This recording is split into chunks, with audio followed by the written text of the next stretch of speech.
Hello friends, welcome to Solar Gyan and Arya news channel.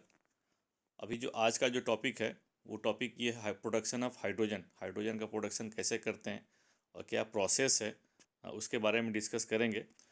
जैसा कि अभी जस्ट इससे पहले वाले अगर आपने मेरा वीडियो देखा होगा तो अगर नहीं देखें तो आप ज़रूर देखिए। उसमें मैंने हाइड्रोजन और उससे क्या यूजेज हैं, कहाँ पर किस इंडस्ट्री में यूज़ किया जाता है उसके बारे में मैंने डिस्कस किया है। और पूरे हाइड्रोजन को मैंने 4 पार्ट में डिवाइड कर रखा है। तो जो भी आज का उसी के सीरीज़ में मेरा सेकेंड वीडियो है ये कि हाइड्रोजन का प्रोडक्शन कैसे करते हैं और क्या टेक्नोलॉजी है। जो नेक्स्ट वीडियो होगा हाइड्रोजन के कलर कोडिंग पर होगा और नेशनल हाइड्रोजन पॉलिसी क्या है गवर्नमेंट ऑफ इंडिया की, उसके बारे में डिस्कस करेंगे। तो हाइड्रोजन के प्रोसेस, हाइड्रोजन का जो प्रोडक्शन करते हैं बेसिकली, तो एक तो प्योर हाइड्रोजन बनाते हैं प्लस हाइड्रोजन के बाई प्रोडक्ट भी बनाते हैं। हाइड्रोजन के बाई प्रोडक्ट में आपके आते हैं सिंथेटिक हाइड्रोकार्बन और अमोनिया जैसे प्रोडक्ट आते हैं। तो आप जो हाइड्रोजन का जो प्रोडक्शन करते हैं बेसिकली इसमें 4 मेजर इनपुट्स होते हैं जिसको हम हाइड्रोजन बनाते हैं।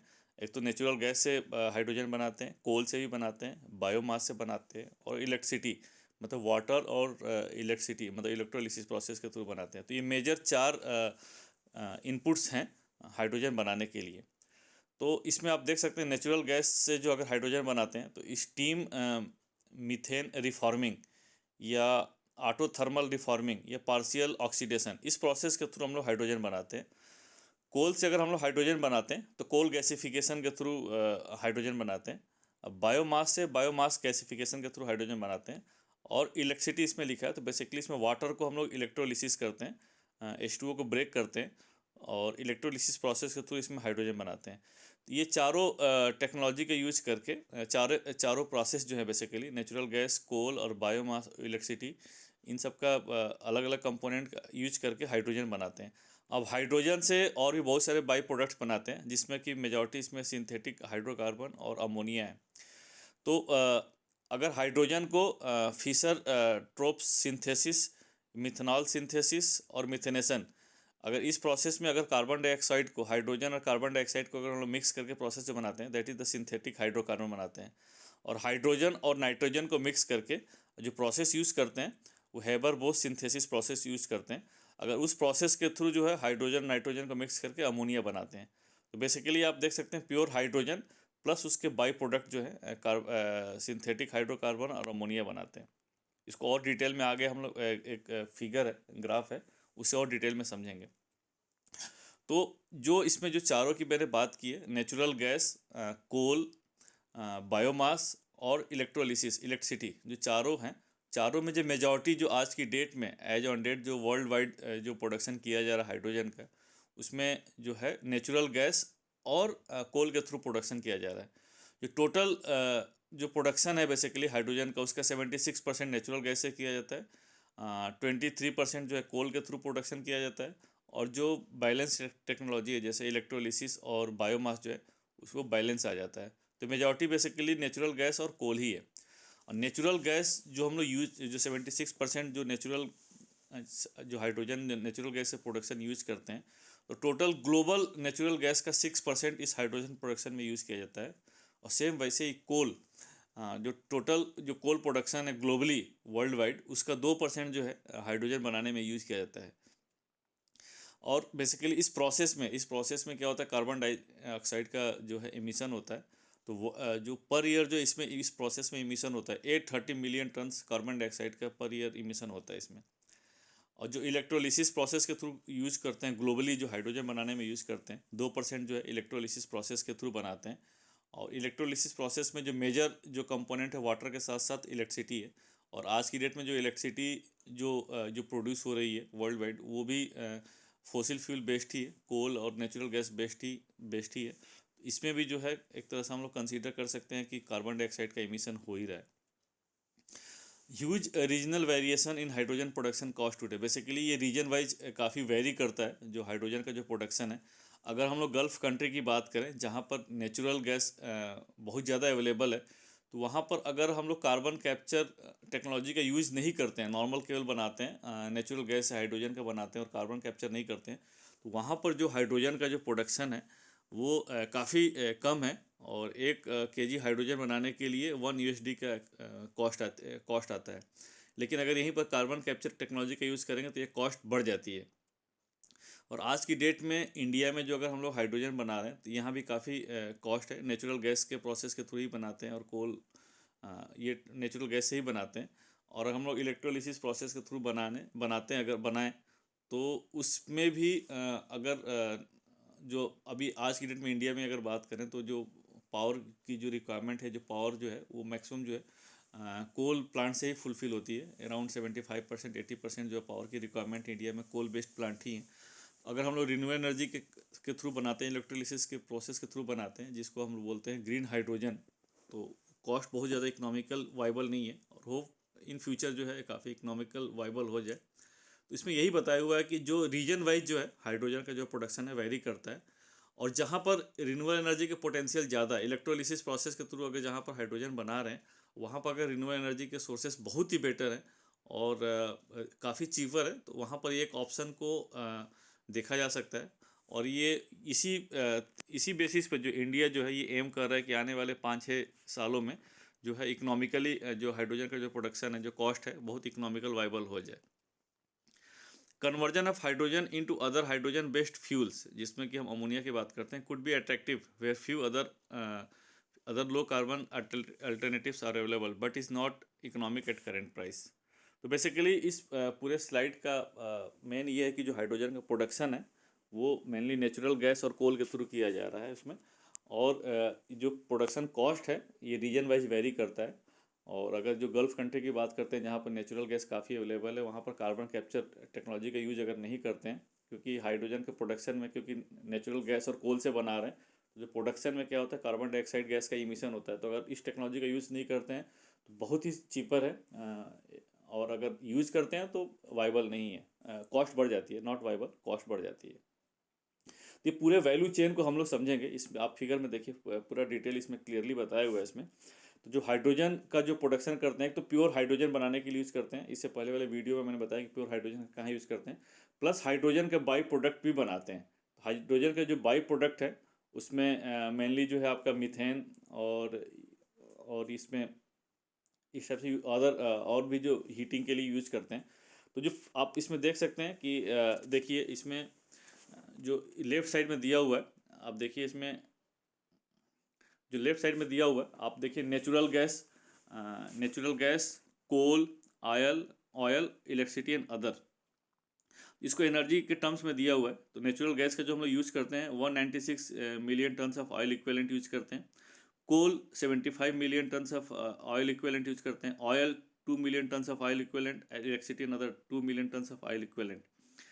इसको प्रोसेस बनाने में लॉसेस भी होता है। इसके थ्रू जो प्योर हाइड्रोजन का जो बनाया जा रहा है वहाँ पर 69 मिलियन टन्स ऑफ हाइड्रोजन बनाया जा रहा है, जिसमें कि जो कार्बन कैप्चर और रिन्यूअल का जो है शेयर बहुत ही कम है। आप देख सकते हैं लेस देन 0.4 मीट्रिक टन जो हाइड्रोजन प्रोड्यूस किया जा रहा है वो कार्बन कैप्चर टेक्नोलॉजी के थ्रू यूज़ किया जा रहा है, और लेस देन 0.1 मीट्रिक टन जो हाइड्रोजन यूज बन रहा है वो रिन्यूअल्स के थ्रू बन रहा है इसमें। तो जो प्योर हाइड्रोजन जो यहाँ पर बन रहा है नेचुरल गैस, कोल, ऑयल और इलेक्ट्रिसिटी के थ्रू, वो रिफाइनिंग में यूज़ करते हैं, अमोनिया में यूज़ करते हैं, ट्रांसपोर्ट में यूज़ करते हैं, अदर सेक्टर में। रिफाइनिंग का शेयर काफ़ी ज़्यादा है, 38 मीट्रिक टन ऑफ H2 है। अमोनिया में फिर बनाने में यूज़ करते हैं 31 मीट्रिक टन ऑफ हाइड्रोजन है, और ट्रांसपोर्ट में बहुत ही कम शेयर है, लेस देन 0.01 मीट्रिक टन है, और अदर्स में 4 मीट्रिक टन है। इसके बाद जो हाइड्रोजन का और भी बनाते हैं, हाइड्रोजन को जो बनाते हैं बाई प्रोडक्ट्स के लिए बनाते हैं। आप देख सकते हैं 48 मीट्रिक टन ऑफ हाइड्रोजन जो है बाई प्रोडक्ट्स के लिए बनाते हैं, और इसमें जो यूज़ किया है आप इसमें देख सकते हैं कि जो प्रोड्यूस किया है उसमें रिन्यूअल्स का शेयर बहुत ही कम है।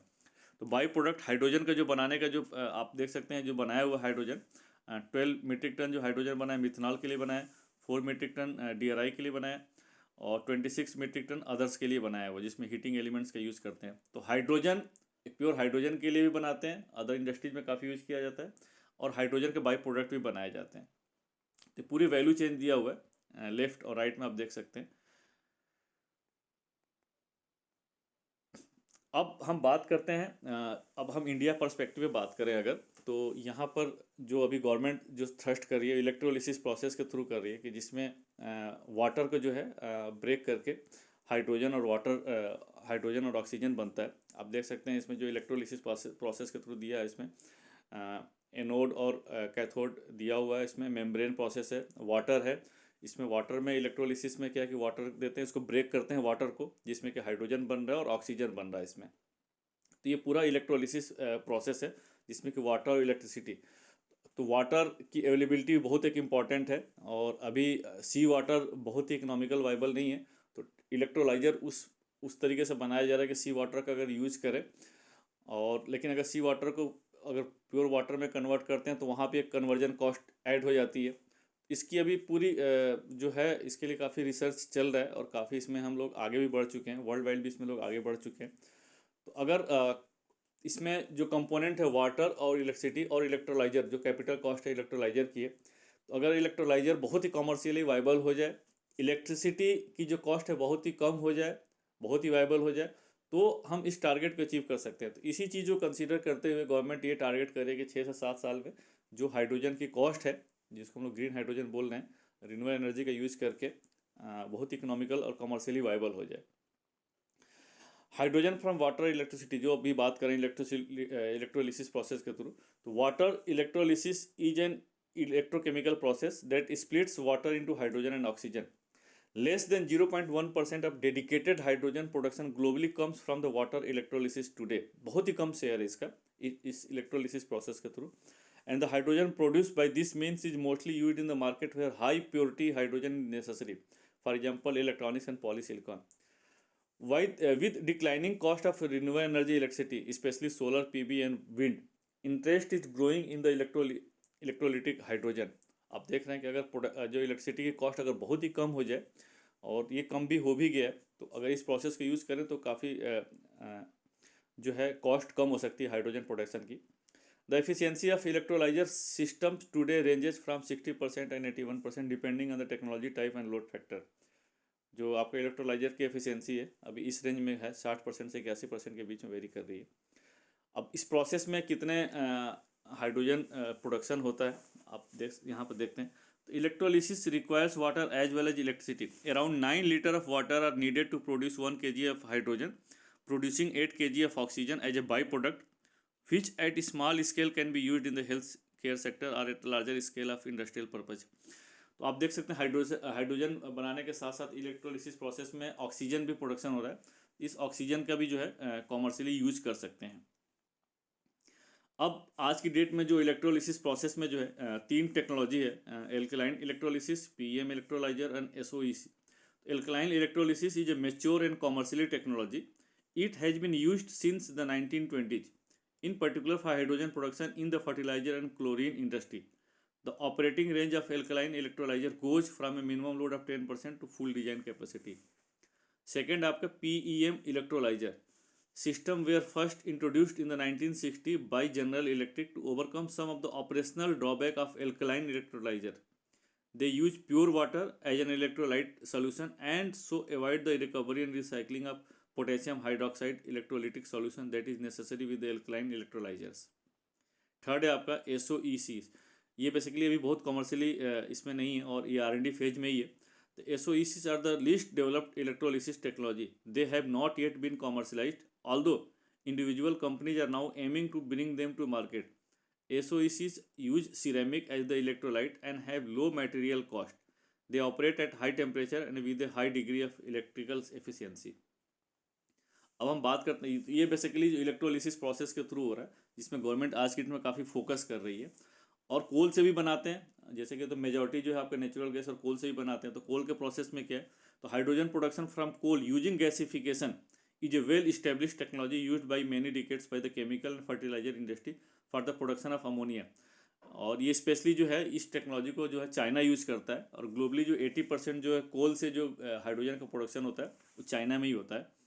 Hydrogen production using coal producer CO2 emission of about 19 tons of CO2 which is twice as much as natural gas. तो जो नेचुरल गैस के रिस्पेक्ट में जो है इसमें डबल जो है CO2 का एमिशन होता है। Capex requirement account for around 50% of the cost of the production hydrogen producing hydrogen from coal, and fuel accounts for further 15 to 20%. The availability of cost and coal therefore plays an important role in determining the viability of coal-based hydrogen projects. Basically ये बता रहा कि जो hydrogen का जो production है तो जो टेक्नोलॉजी इसमें यूज़ कर रहे हैं गैसिफिकेशन में, तो जो कैपिटल एक्सपेंडिचर की रिक्वायरमेंट होती है, तो टोटल कॉस्ट का 50% वो होता है, और 15 to 20% जो यूज़ करते हैं वो फ्यूल का यूज़ करते हैं इस प्रोसेस में। तो इसलिए इसमें फ्यूल भी बहुत एक इम्पॉर्टेंट हो जाता है इनपुट जो है, इसलिए कोल जो है गैस बेस्ड पावर प्लांट जो है इसमें काफ़ी मेजर रोल इम्प्लीमेंट कर रहे हैं। अब एक्चुअली हाइड्रोजन का बताया, तो हाइड्रोजन जो है गैसेस से बनाते हैं आपका, और इसमें अगर हम लोग कार्बन कैप्चर टेक्नोलॉजी का यूज़ करते हैं, तो एक्चुअली CCUs का फुल फॉर्म है carbon capture utilisation and storage. इस टेक्नोलॉजी का यूज़ करते हैं अगर हम लोग, तो कॉस्ट बढ़ जाती है, लेकिन बहुत सारे यूरोपियन कंट्रीज़ में इस टेक्नोलॉजी का यूज़ किया जा रहा है इसमें। तो इसमें जो कार्बन कैप्चर जो यूज़ करते हैं इस टेक्नोलॉजी में, बेसिकली 3 स्टेजेस पे करते हैं जो हाइड्रोजन प्रोडक्शन बनाने की स्टेज में करते हैं। सबसे पहले आप यहाँ पर देख रहे हैं नेचुरल गैस फीड स्टॉक आपका जा रहा है स्टीम रिफॉर्मिंग प्रोसेस में, वहाँ पर फ्यूल दे रहे हैं इसको प्रोसेस में बनाने के। उसके बाद वहाँ पर वाटर गैस शिफ्टिंग होती है, जिसमें कि इसका जो वाटर गैस शिफ्टिंग में क्या होता है, सिंथेटिक गैस का प्रोडक्शन होता है। फिर सिंथेटिक गैस के प्रोडक्शन में फिर यहाँ पर इस फर्स्ट स्टेज में यहाँ पर कार्बन को कैप्चर करते हैं CO2 का, और अराउंड 60% जो है यहाँ पर CO2 कैप्चर हो जाती है। फिर इस प्रोसेस के बाद फिर इस प्रेशर स्विंग एब्जॉर्प्शन प्रोसेस होता है। इस प्रेशर स्विंग एब्जॉर्प्शन प्रोसेस में यहाँ पर हाइड्रोजन का प्रोडक्शन हो जाता है, लेकिन यहाँ इसके बाद इस प्रोसेस के थ्रू फिर दोबारा हम लोग कार्बन को कैप्चर करते हैं। फिर नेक्स्ट स्टेज आता है यहाँ पर टेल गैस को बोलते हैं, यहाँ पर जो CO2 कैप्चर स्टेज 2, यहाँ पर स्टेज 2 में CO2 को कैप्चर करते हैं 55% तक, जो बैलेंस CO2 उसका 55% तक यहाँ पर कैप्चर हो जाता है। फिर इसके बाद दोबारा स्टीम रिफॉर्मिंग प्रोसेस में डाल करके फिर थर्ड स्टेज में ले जाते हैं, CO2 कैप्चर करते हैं, तो जो बैलेंस CO2 बचा उसका 90% तक यहाँ पर CO2 कैप्चर हो जाता है। तो फ्लू गैस फिर यहाँ से फाइनली निकल जाती है। तो फ्लू गैस जो फाइनली निकलती है यहाँ पर, इसमें जो CO2 होता है बहुत ज़्यादा नहीं होता है इस प्रोसेस में, 10 से 15% ही निकलता है। तो 85 to 90% तक CO2 का कैप्चर इस प्रोसेस के थ्रू कर लेते हैं जो नेचुरल गैस से जो हाइड्रोजन बनाते हैं, और carbon capture utilisation and storage इस टेक्नोलॉजी का यूज़ करते हैं। तो होप दोस्तों मेरा ये वीडियो आप थोड़ा सा मैं समराइज़ कर दूं कि जो हाइड्रोजन को जो बनाते हैं प्रोसेस में, तो चार इनपुट्स होते हैं बेसिकली हाइड्रोजन बनाने के लिए। कोल से बनाते हैं, गैस से बनाते हैं, बायो से बनाते हैं, और इलेक्ट्रोलिसिस मतलब वाटर और इलेक्ट्रिसिटी का यूज़ करके बनाते हैं। ये 4 टेक्नोलॉजी का यूज़ करते हैं, और मेनली अभी जो डोमिनेंट टेक्नोलॉजी है वो नेचुरल गैस का है, फिर उसके बाद कोल का है। इलेक्ट्रोलिसिस वाला जो प्रोसेस है अभी बहुत ही डोमिनेंट नहीं है, केवल स्पेसिफिक इंडस्ट्री के लिए जहाँ पर प्योर हाइड्रोजन की रिक्वायरमेंट होती है वहाँ के लिए यूज़ करते हैं। और गवर्नमेंट ऑफ इंडिया जो, अगर हम लोग अपनी कंट्री के पर्सपेक्टिव में बात करें, तो इस इलेक्ट्रोलिसिस प्रोसेस पर काफ़ी गवर्नमेंट फोकस कर रही है। इसका रीज़न ये है कि अगर इलेक्ट्रोलाइजर की कॉस्ट जो है वाइबल हो जाती है, प्लस यहाँ पर वाटर की अवेलेबिलिटी है, सी वाटर को भी हम लोग अगर प्योरीफाई कर लेते हैं और उस टाइप से वाइबल कर लेते हैं, इनपुट्स में आ सकते हैं इलेक्ट्रोलाइजर के। और जो इलेक्ट्रिसिटी की कॉस्ट है, तो अभी रिन्यूएबल एनर्जी की कॉस्ट इंडिया में काफ़ी कम हो गई है, और ये होप कि 2-3 सालों में और कम हो जाएगी। तो ये सब चारों इन सब फैक्टर्स को ध्यान में रखते हुए ये टारगेट कर रहे हैं कि आने वाले टाइम में 6-7 साल 8 साल में जो है कार्बन जो हाइड्रोजन की जो प्रोडक्शन कॉस्ट है बहुत ही कम तक आ जाएगी, और यहाँ तक ये बोला जाए कि $1 पर kg के इक्वेलेंट तक आ जाएगा, तो हम लोग अचीव कर लेंगे। तो फिर दोस्तों आपको फिर हाइड्रोजन की सीरीज़ में मेरा ये वीडियो अगर आपको अच्छा लगा होगा तो आप लाइक करिए, सब्सक्राइब करिए। फिर आपसे मिलते हैं नेक्स्ट वीडियो में। थैंक यू, जय हिंद।